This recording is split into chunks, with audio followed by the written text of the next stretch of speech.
Kauna-unahan sa Pilipinas. NBC Manila Broadcasting Company. DZRH, member, kapisanan ng mga broadcaster ng Pilipinas.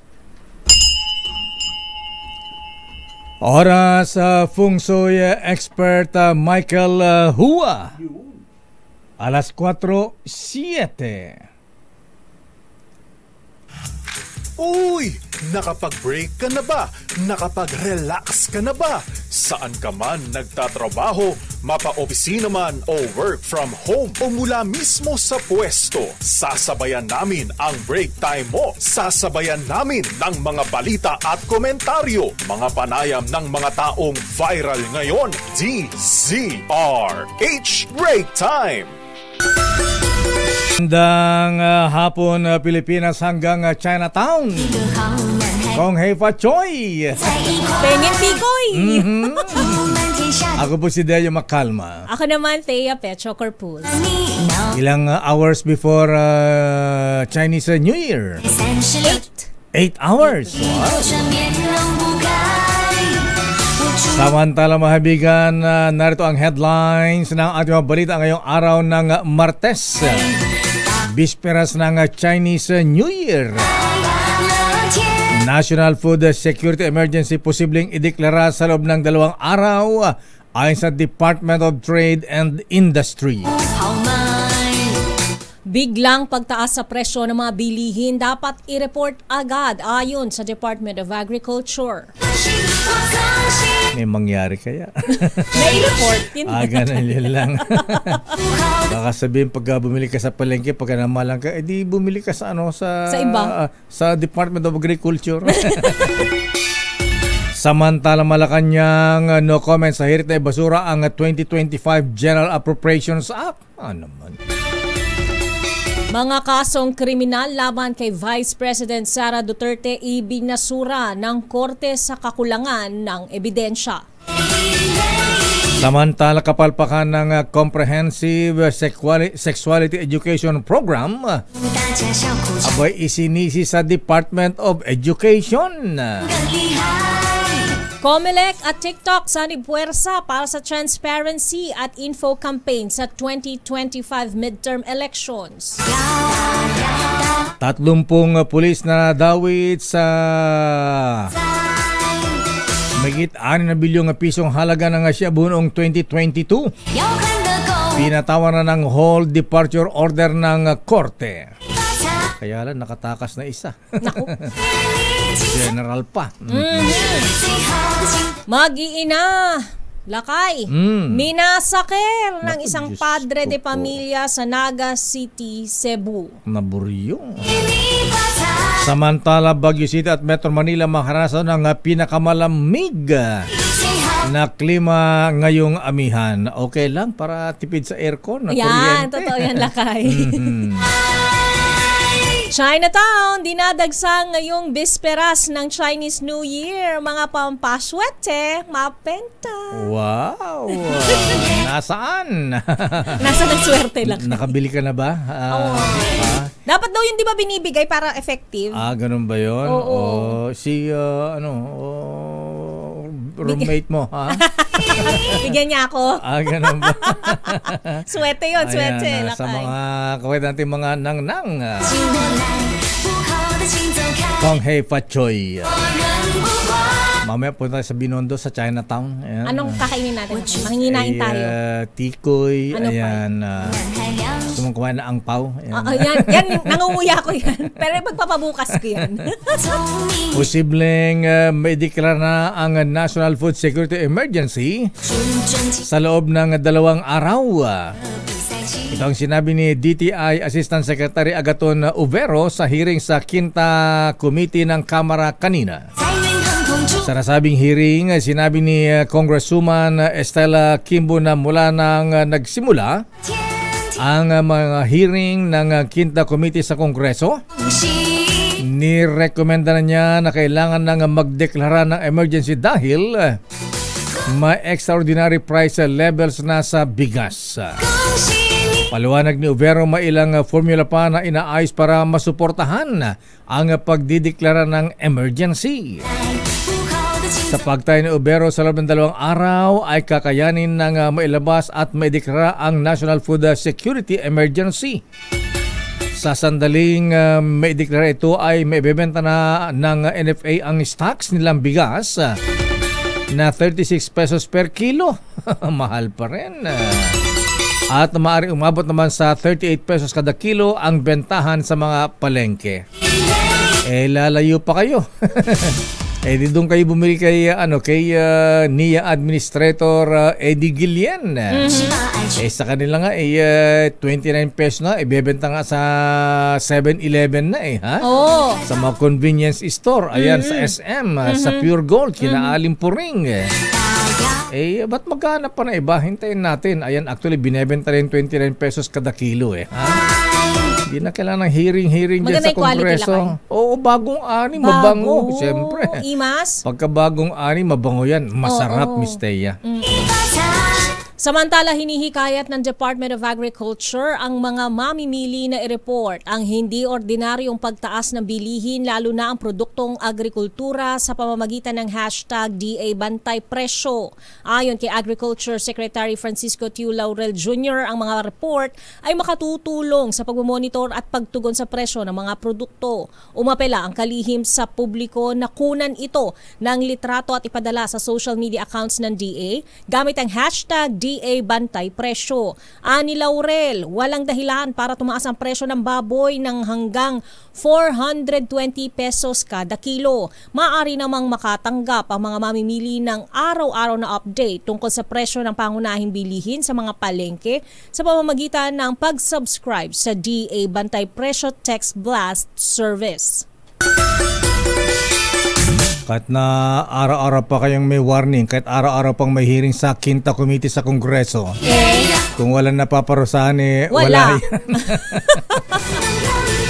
Samantala, dumistansya naman ang Malacanang sa issue ng iniharap na petisyon sa Korte Suprema na kumukwestiyon sa legality ng 2025 national budget.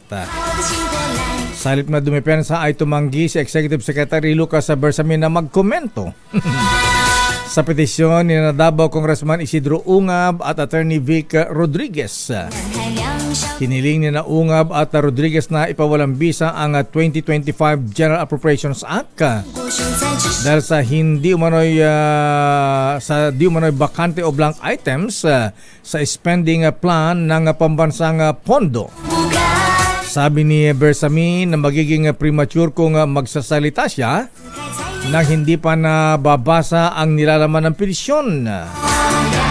Sinabi pa na Executive Secretary na kailangang konsultahin din ang Office of the Solicitor General tungkol sa nabanggit na issue. Sa iba pang balita, hindi lang naging tanging basehan ng Department of Health ang Reproductive Health Law sa layunin na tugunan ang problema sa teenage pregnancy sa bansa. Ito ang paliwanag ni Pasig Representative Roman Romulo, Chairman ng House Committee on Basic Education and Culture, matapos malaman na gumagamit ng ibang basehan ang DepEd para ipatupad ang comprehensive sexuality education. Ayon kay Romulo, wala sanang magiging problema sa CSE kung sumunod lamang ang DepEd sa Section 14 ng RH Law patungkol sa Age and Development Appropriate Reproductive Health Education. Pinuna rin ni Romulo ang kawalan ng konsultasyon sa mga magulang sa pagtuturo ng CSE kahit hindi pa malinaw ang definition o kahulugan nito. Narito naging pahayag ni Romulo. Which is more encompassing than reproductive health. Kasi kasama na po doon yung iba-ibang bagay pa may gender na doon, acceptance of iba na So hindi na siya, yung point namin, hindi na siya nag-a-address nung teenage pregnancy. Di ba even Representative Roman Bataan also made that comment, di ba, na it does not address anymore the teenage pregnancy issue. So ang amin lang, ibalik natin dun sa challenge ng teenage pregnancy. Dapat doon tayo nakatuon. Let's not introduce terms or implement terms that will complicate matters kasi iba-iba na pinapasok natin terms. Higit pa ni Romulo, dapat repasuhin ang comprehensive sexuality education bago magpasok ng iba't ibang terminolohiya dahil nagiging komplikado ang programa sa halip na tutukan muna ang issue ng teenage pregnancy sa bansa. Samantala, target naman ng Department of Education na gawing localized ang Adapt School program para mapalakpa ang mabilis na pagpaparami ng silid-aralan sa tulong ng pribadong sektor. Hindi kasunod sa order ng Pangulong Bongbong Marcos Jr., nalawakan pa ang partnership na magbibigyan ng tax incentive sa mga lalok sa nasabing institusyon. Ayon sa DepEd, patuloy ang kanilang pagtulungan sa private sector para matiyak na matutugunan ang pangailangan ng mga mag-aaral sa bawat rehiyon, gaya na lamang ng mabilis na paghatid ng basic education infrastructure at digitalization. Nagsagawa na rin sila ng bilateral meeting sa iba't ibang organisasyon para mabilis ang donation process sa tulong ng Philippine Economic Zone Authority o PEZA. Una nang sinabi ng DepEd na magsisimula ang public-private partnership para sa pagtatayo naman ng 15,000 classrooms sa susunod na taon. Samantala, nilagdaan ng Commission on Elections o COMELEC at TikTok Philippines ang isang Memorandum of Agreement para sa 2025 elections. Nakasaad sa MOA na magtutulungan ng COMELEC at TikTok para maging transparent ang halalan, magsasagawa ng information dissemination activities at maglalabas ng podcast episode tungkol sa mga dapat gawin sa araw ng halalan. Ayon kay Pichi Paderno, Public Policy Manager ng TikTok Philippines, mayroon itong higit 21 partner fact-checkers sa buong mundo. Sinabi rin ni Paderno na ipinagbabawal ang political advertisement sa TikTok at hinikayat ang mga users nito na i-report ang content creators na lumalabag sa community guidelines. Samantala, ibinasura naman ng Quezon City Prosecutor's Office ang mga criminal cases na isinampa ng Quezon City Police District laban kay Vice President Inday Sara Duterte Carpio. Batay sa resolusyon na pinirmahan ni City Prosecutor Vimara Barceliano, hindi sapat ang ebidensya upang patunayan ang mga akusasyon ng complainant na si Police Lieutenant Colonel Van Jason Villamor laban sa Vice Presidente. Matanda na kabilang sa mga kaso inirap ng Quezon City Police laban kay Vice President Sara ay direct assault, disobedience to authority at grave coercion. Laban kay Vice President Sara at Colonel Raymond Dante La Chica at ilang pang mga John at Jane Does. Nag-ugat ang kaso sa insidente noong November 23, 2024 sa loob ng Veterans Memorial Medical Center kung saan nauwi sa komosyon at tulakan sa paglilipat noon sa St. Luke's Medical Center sa Chief of Staff ng Office of the Vice President na si Attorney Zuleika Lopez na una nang na-cite in contempt ng Kongreso. Sabi ng Quezon City Prosecutor's Office, hindi suportado ng mga ebidensya ang mga akusasyon ng Quezon City Police laban sa Vice Presidente kaya ibinasura ang nasabing demanda. Samantala, tukoy na ng pambansang pulisya ang mga miyembro ng Moro Islamic Liberation Front na nasa likod ng pananambang na ikinamatay ng 2 sundalo sa Sumisip, Basilan. Ayon kay PNP spokesperson Police Brigadier General Jean Fajardo, inihahanda na ng Police Regional Office Bangsamoro ang kakukulang reklamo laban sa hindi na binanggit na bilang ng mga suspek. Inaasahan naman anya ng pulisya na isusuko ng naturang grupo ang binabanggit na sangkot sa krimen. Magugunitang naglunsan din ng sariling investigasyon ang MILF na may ibang bersyon ng kwento sa militar. Giit ng grupo, walang abiso na escort mission ng mga tropa ng Philippine Army sa Basilan, bagay na tinabla ni AFP Chief General Romeo Browner. Babalikan natin ang pang detalye na ating mga balita. 30 mga pulis na sangkot sa mahigit 6 na bilyong piso halaga ng shabu noong 2022. Abay, inisya na ng whole departure order ng korte. At mag-iina, minasakan naman ang isang padre de pamilya sa pamagitan ng pag-iilit sa kanilang leeg sa Cebu City. Grabe, ha? At Metro Manila at Baguio City, makaranas na po ng pinakamalamig na klima ngayong amihan. At Chinatown, dyan sa Binondo, Manila, dinadagsa ngayong bisperas ng Chinese New Year. At mga pampaswerte at mga tikoy mabenta. Ang detalye po ng balitang yan sa ating pagbabalik sa ating palatuntunang Break Time. RH Break Time. Oras Ninong Cesar Lee at Michael is my guy. Kong Hei Pachoy, Hermana Rosie. Ayan, oras ganap ng alas 4:23. RH Break Time.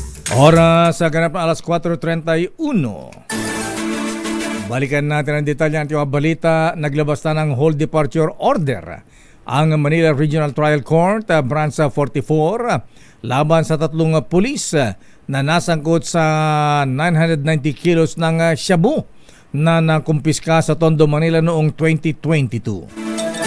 Inilabas ang whole departure order matapos katigan ng korte ang motion for issuance of whole departure order ng prosecution laban sa mga nasabing pulis na kinabibilangan ng ilang general.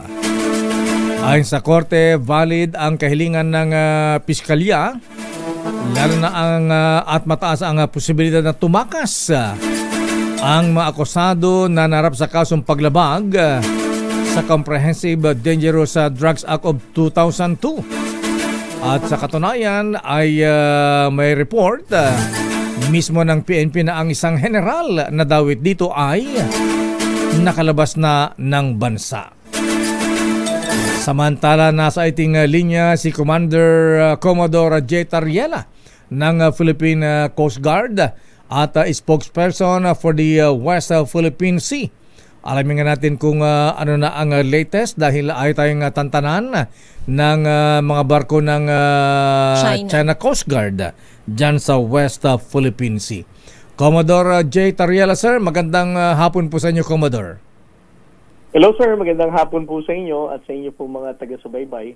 Ngayon pong sa ganitong oras habang nag-uusap tayo, Commodore Tariela, sir, andyan pa ba yung barko ng China Coast Guard sa West Philippine Sea sa bahagi ng tapat ng Zambales? Yes sir, habang nag-uusap po tayo ngayon, ang China Coast Guard po ay patuloy pong sinusundan or minomonitor ng Philippine Coast Guard vessel. Right now, ang vessel po nating nakadeploy sa 78 nautical miles away from Zambales is yung BRP Teresa Magbanwa. At ang China Coast Guard po na binabantayan niya is China Coast Guard 3304. Ito ba yung monster ship kung tawagin, Commodore Tariela, sir? Hindi po, sir. Ang monster ship po is China Coast Guard 5901. Mm-hmm. At sa kasalukuyan po ngayon ay nasa gawin naman po ng Bajo de Masinloc.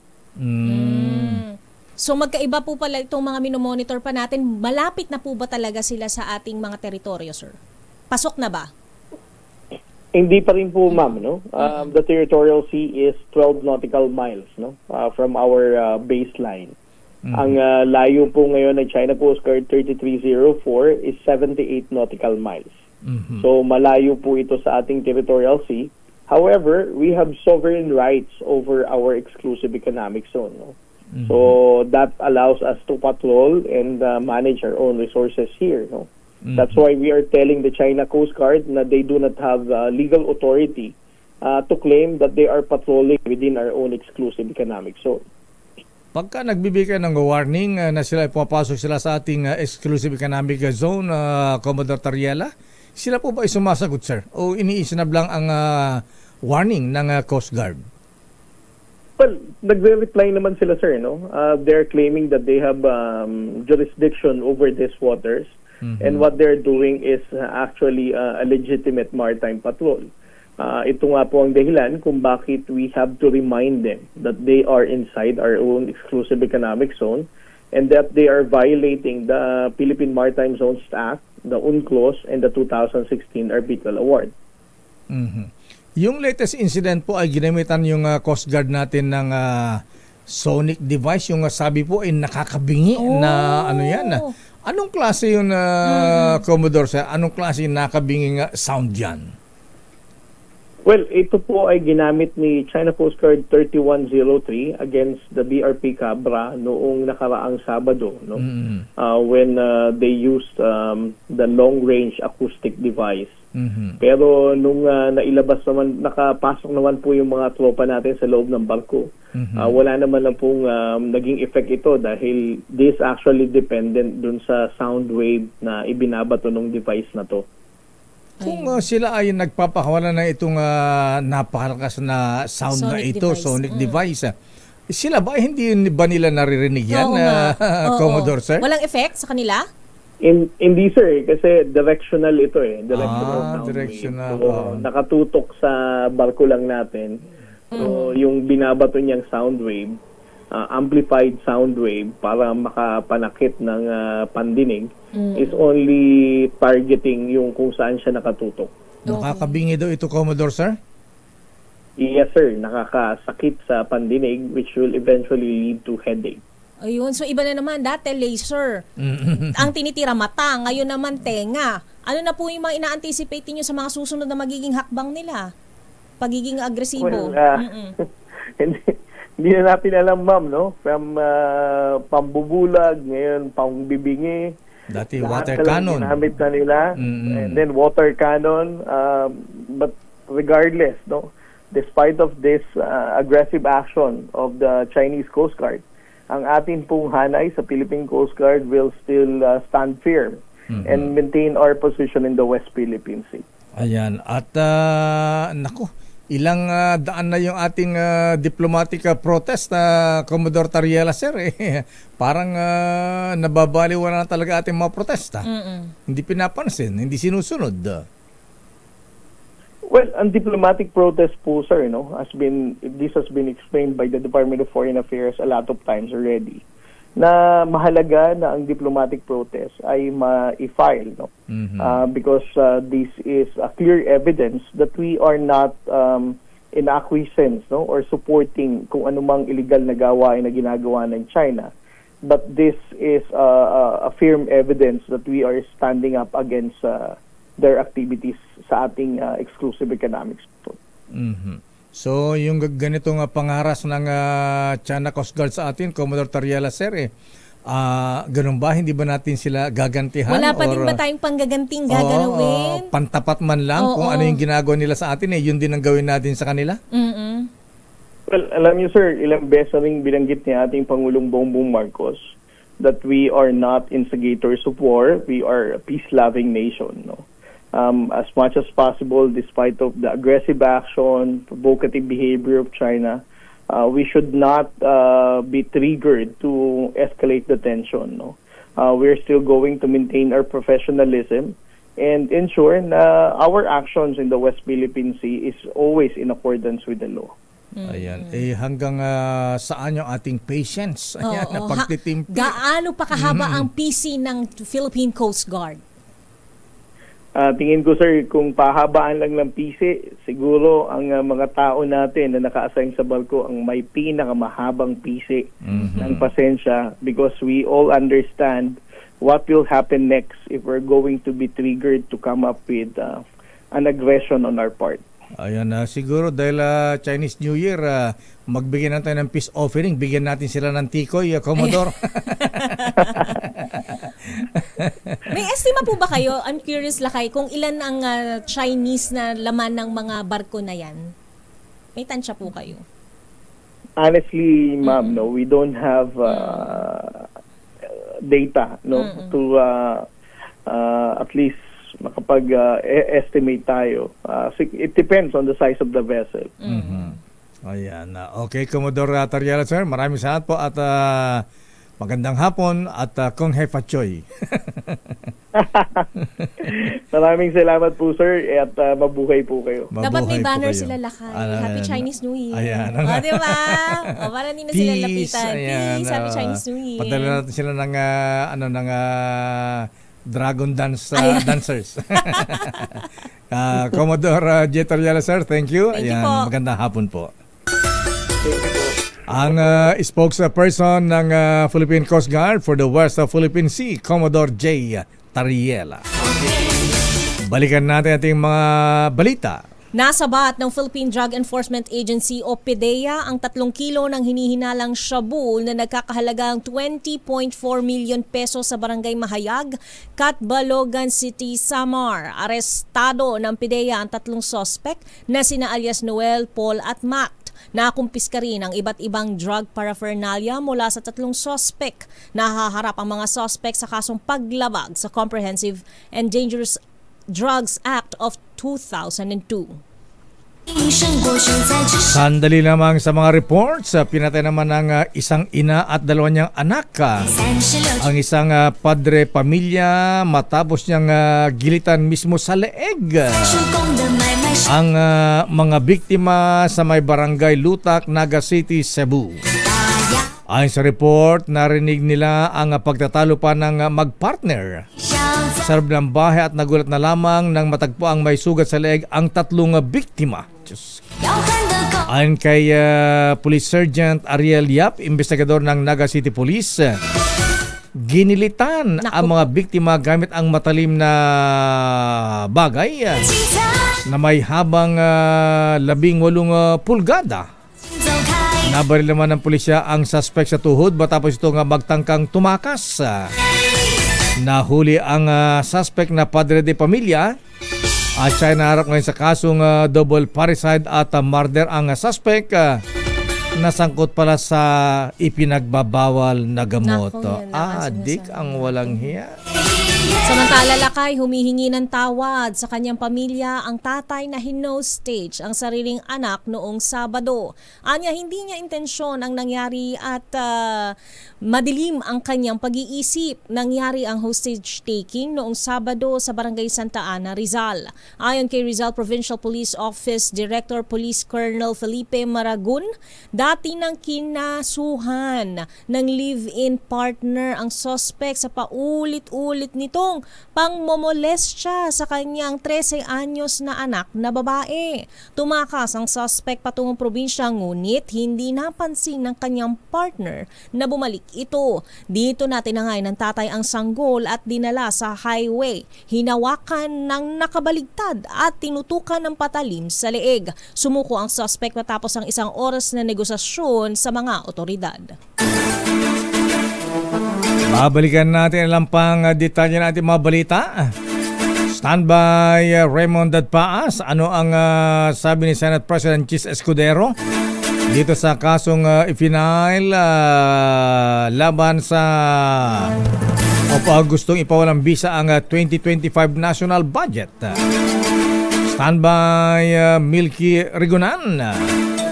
Standby Edniel Parosa, ugnay militar ng Amerika at Pilipinas. Hindi raw apektado ng pagsuspindi ni President Donald Trump sa foreign aid. At sa showbiz, anong latest sa showbiz Miss Josa Cruzat? Actress Barbie Imperial. Tumalag sa base na tumawag sa kanyang third party. I'm not a kabitenya. Ayan, sabi niya. Ano? I'm not a kabitenya. Ganun ba? Okay, yan. Kabitenya. Okay. Ang detalye na mabalitang yan sa ating pagbabalik sa ating palatuntunang break time. RH Break Time. Oras sa Dr. Isa Suntay, Dr. Evelyn Lauret at Dr. Beng Lee Kong Hei Fat Choi. Oras ganap ng alas 4:44. Break Time. Oras Colonel Aladin Culyad at Kuyang Frank Biniraw. Alas 4:47. Bago ang detalye, mga reports, sabatin mo natin na happy birthday si former Little President. Sino lakay? Former Executive Secretary Oscar Orbos. Aba. Happy birthday! Apo, Secretary Oscar Orbos, naragsak nga pa nagkasangay apo, ha? Happy birthday! At happy birthday din kay Kuyang Attorney Dick Consolacion ng Pagcor. Binabati ng Manila Travelers Square and Compass Club. Binabati ni Kuyang Kong Angelo Palmones. Happy birthday Kuya Rick Hadal at binabati si General Nesty Carolina. Ay General Sir, good morning, good afternoon. At happy birthday pa kay ating Melay Saluta. Mula Kuya Robert Saluta at kay very worshipful District Engineer Medel Chua. Aba, DE, very worshipful, birthday mo pala, ha? Binabati ka ni Kuyang Attorney Vladimir Amir Putin Pelaes Momo. Alaba tayo dyan, Engineer Medel Chua. Kasong inihani sa Supreme Court nina Congressman Ungab at former Executive Secretary Vic Rodriguez laban sa 2025 national budget. Gusto na ipawalang bisa ang sabi ng Senate President Cheese. Welcome sa Senado. Ang detalye mula kay Aris number 28, Raymond Adpas. Please come in. Raymond. Mayor, welcome para sa liderato ng Senado ang pagkakain ng petition sa Korte Suprema ng mga grupong kumukwestiyon sa 2025 national budget. Ayon kay Senate President Francis Chis Escudero, hindi ito dapat katakutan kundi mahalagang harapin. Sabi ni Escudero, magandang makita sa pagkakataong ito na kumikilos ang tatlong sangay ng pamahalaan na legislative, executive at ngayon naman ay sa judiciary para sa isang mahalagang panukalang batas na national budget. Bahagi ito ng buhay na demokrasya sa ating bansa. First time umanong mangyari na may naghain ng petition kontra sa isang bicameral conference committee o BICAM report dahil kalimitan na kino-question sa Korte Suprema ang batas na resulta ng nabanggit na report.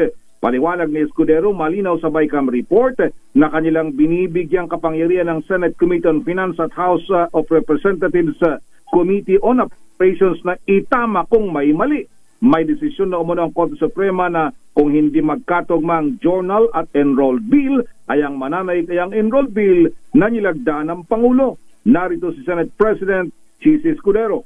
We welcome any petitions to question any law that Congress passes at para sa akin, oportunidad yan para makilahok din sa proseso ng budget. Ang Korte Suprema, ang third branch ika ng pamahalaan, nakita na natin ang papel na ginampanan ng executive branch, ng legislative branch, at ngayon makikita natin ang papel na gagampanan naman ng judicial branch. At para sa akin, hindi ito dapat katakutan, hindi ito dapat ikabahala.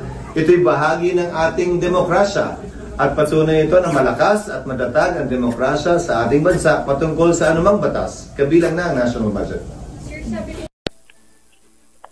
Si Senate President Francis Chis Escudero. Samantala, Mayor, sa kaso naman ng isang congressman na pumasok sa EDSA busway, ay pinagalitan umano ni Senador Raffy Tulfo ang kanyang anak na si Quezon City Congressman Ralph Tulfo. Agad umano itong umamin at nagsorry sa kanya at kanyang pinagsabihan na mag-issue ito ng apology. Pakinggan natin si Senador Raffy Tulfo. So kinausap ko si Ralph tungkol dun sa insidente at wala nang paligoy-ligoy pa at inadmit niya. At katakot-takot na nagsorry siya sa akin. Sabi ko, wag mo na ulitin. And sabi ko sa kanya, kailangan mag-apologize ka sa taong bayan. At pagkakalam ko, yung ticket ay nabayaran na at yung driver at nag-seminar. So, the good thing about it is, hindi siya nagsinungaling. Agad-agad inadmit siya at nag-apologize, nagpakumbaba. Sino nga pangalan? Ang pahayag. Ralph Tulfo. Yung anak na kongresista dyan sa Quezon City. Party list o regular congressman Raymond? District yan, Mayor. District yung mismo. dating distrito ng mga parang pagkalam ko, District 2 yan, ay dating distrito ng mga Castelo. Siya yung kongresista ngayon dyan na bandang Batasan yung kanyang distrito, Mayor. Di ba binatukan ni Senator Raffy si congressman? Ang laki-laki mo na, congressman ka pa man din, hindi ka marunong lawmaker, lawbreaker. Bakit? Pinagalitan daw niya, kaya nag-sorry naman daw agad yung, ang maganda sabi nga niya, agad umamin, nag-sorry, kaya sabi lang niya sa kaya, pinagalitan niya at kailangan daw ding mag-issue ng apology sa lahat. Di ba, in-interview sa kanyang programa at mag-sorry ka dito sa TV. Ayan sa programa. Public apology. Public apology. Kaano-ano ni Senator si Ralph? Anak. Okay, anak. Anak niya ito. Okay. Sabi ko nga, biro nga namin, kung hindi sana nag-sorry, ipatutol po namin itong isumbong mo kay Tulfo. Si Tulfo. Isumbong si Tulfo kay Tulfo. Ang bira na anak yung pasaway.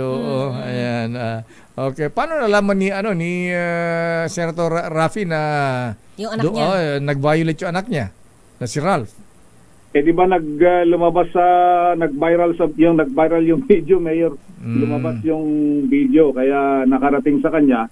Siguro may nagsabi na rin sa kanya na sa yung anak niya o ano man, may nag-team read dahil natikitan naman, Mayor nagpatikit naman sila. Hindi naman nila tinakasan din. At yung sabi niya, yung maganda, hindi tinakasan, nagpatikit at umamin agad nung tinanong niya. Kala ko tumakas tapos nag-dirty finger pa. Ay!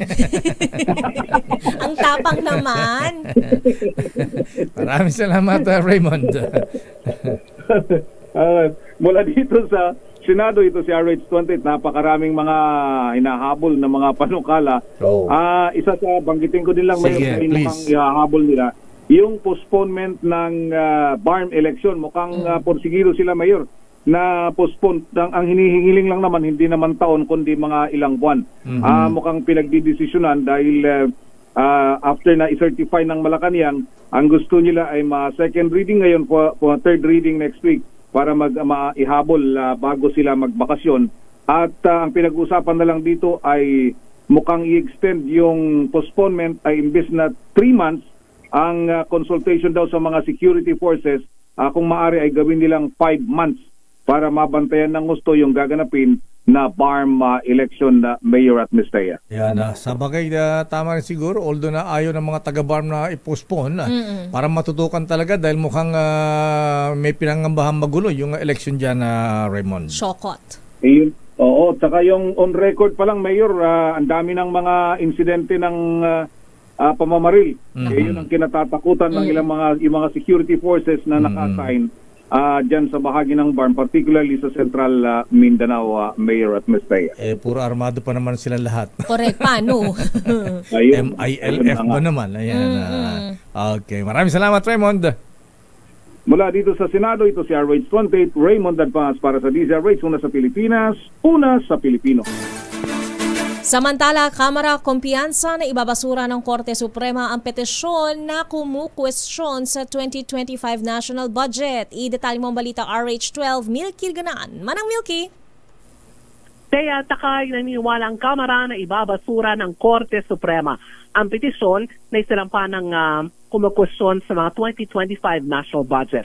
Daxon Tony House Deputy Majority Leader Paulo Ortega matapos magsampa ng petisyon sa Korte Suprema sina Congressman Isidro Ungab, Attorney Vic Rodriguez at kanilang mga kaalyado. Ang kay Ortega ang naturang hakbang ay intensyon na manggulo at maibalik daw ang 1.3 billion pesos na pondo na kinalta sa 2025 budget ni Vice President Sara Duterte. Sabi ni Ortega, politiko ang layunin ng petisyon para guluhin ang gobyerno at malis ang isyu ng accountability na dapat matagal ng sinagot ni VP Sara. Dagdag pa ni Ortega, handang idipensa ng Kamara ang 2025 national budget dahil ito ay naayon sa mga programa ng gobyerno ngayong 2025. Una rito, nilinaw na ni Marikina City Representative Stella Kimbo, wala nang pangailangan.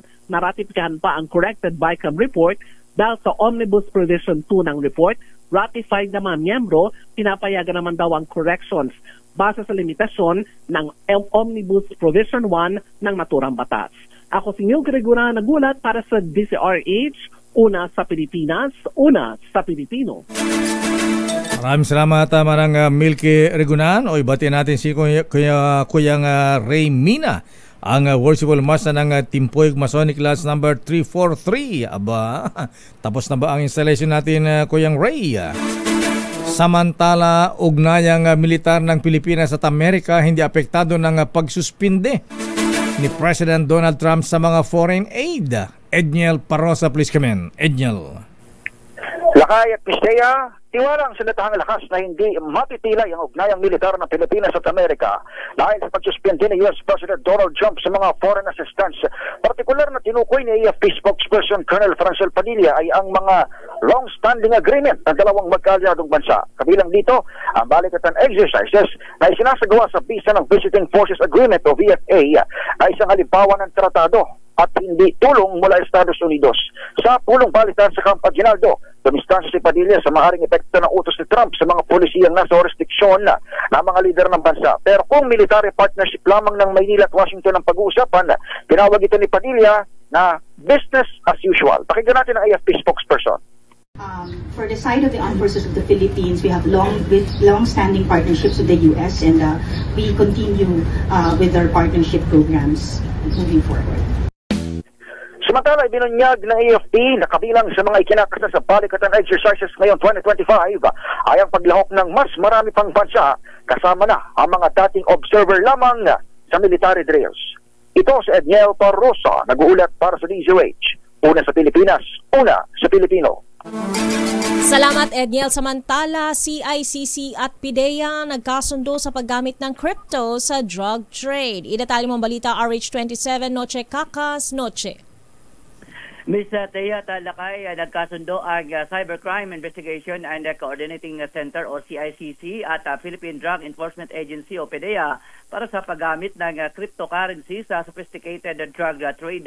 Lumagda sa Memorandum of Agreement sina CICC Executive Director Alexander Ramos at PDEA Officer in Charge Assistant Secretary Renato Gumban na ginanap kanina sa National Cybercrime Hub sa Bonifacio Global City sa lungsod ng Taguig. Sinabi ni CICC Executive Director Alexander Ramos, ang CICC ay nagsimulang masangkot sa drug-related cybercrimes nitong nakalipas na taon sa pamamagitan ng pagsubaybay sa sistema ng pagbabayad. Kaya ayon kay Ramos, nakabuo umano sila ng cycle kung paano ginagamit ang cryptocurrency sa drug trade. Ibinunyag ni Ramos ang USDT platform ay kasalukuyang ginagamit sa pagbabayad ng droga, isang blockchain na enabled platform na idinisenyo upang mapadali ang paggamit ng fiat currency sa digital na ginagamitan ng mga local channel tulad ng mga e-wallet bago umano ito ma-convert sa crypto. Nangako naman ang CICC na magbibigay ng resources at technical expertise sa PDEA upang mapadali ang ugnayan ng ahensya na may kaugnayan sa investigasyon sa ilalim ng Republic Act 9165. RH27 o Chikakas DCRH, una sa Pilipinas, una sa Pilipino. Maraming salamat, Noche Kakas. Muchas gracias, buenas tardes.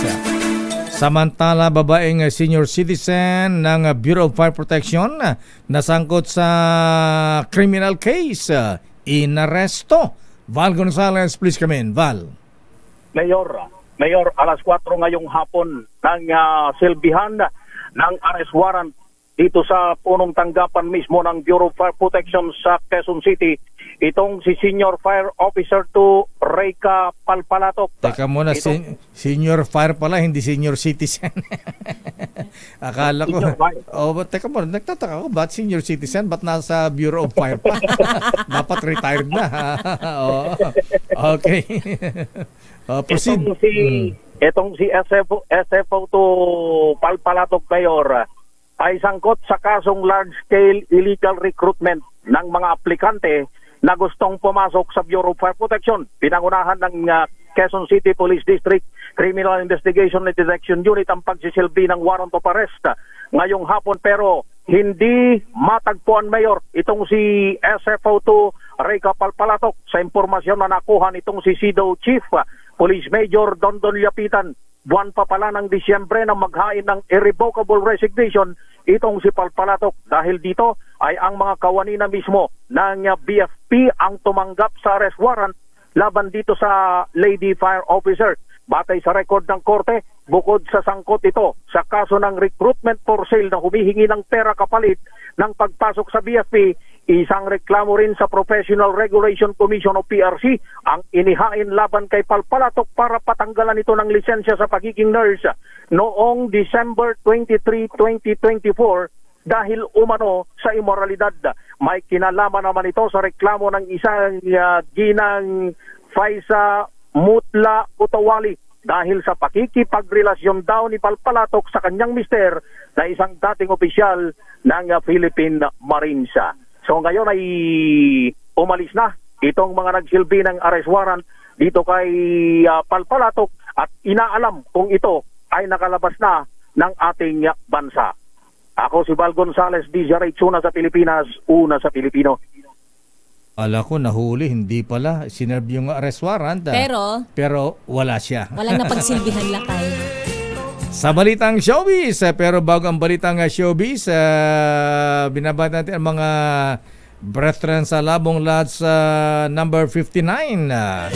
Abay sila ay nag-imbita sa kanilang public installation brethren sa February 1 sa Grand Lots of the Philippines. Incoming Worshipful Master Attorney Gerard Teruel, Senior Warden Attorney Gian Ligaspi, ba puro mga abogado ito, ha? Junior Warden Kuyang Jimmy Abuedo. Aba, installing officer, bigat ha, Most Worshipful Past Grandmaster Franklin de Monteverde. At Master of Ceremonies, Very Worshipful Teddy Calao IV. Assistant Master of Ceremonies, Very Worshipful Dado Melegrito. At sa showbiz, Miss Thea. Aktres na si Barbie Imperial pumalag sa basher na tumawag sa kanyang third party. Idetalye mo balita, Josa Cruzat. Josa! Lakay at Miss Thea, pinalagaan ng aktres na si Barbie Imperial ang masakit na salitang ibinato sa kanya ng isang basher sa isang recent Instagram post ni Barbie. Tila sinermona ng isang netizen ng aktres. Sa comment, tahasang kaniwestiyon nito kung anong klaseng babae si Barbie. Pinakaayaw umano niya sa lahat ay third party. Sabi pa ng basher, hindi pa niya announce ang mag-asawa pero umeksena na umano si Barbie.